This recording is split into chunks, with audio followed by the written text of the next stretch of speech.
বিশ্বনবী হাসান হুসাইনকে সব সময় দেখতে যেতেন, হাসান হুসাইনের সাথে খেলা করতেন।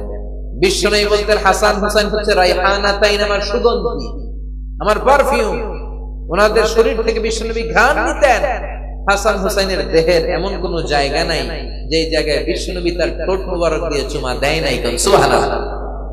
আবার হাসান আর হুসাইনকে আনন্দ দেওয়ার জন্য বিশ্বনবী, সব নবীদের নবী, গোটা বিশ্বের সব চাইতে সেরা মানুষরা ঘোড়া হয়ে সাজতেন। হাসান হুসাইন বিশ্বনবীর কাঁধের উপরে বসে বিশ্বনবীর চুল ধরে ঘোড়া করে ঘুরে খেলতো। সুবহানাল্লাহ। কি নবী ছিল! বিশ্বনবী দুর্ভিক্ষের বছর হাসান হুসাইনকে দেখতে গেল।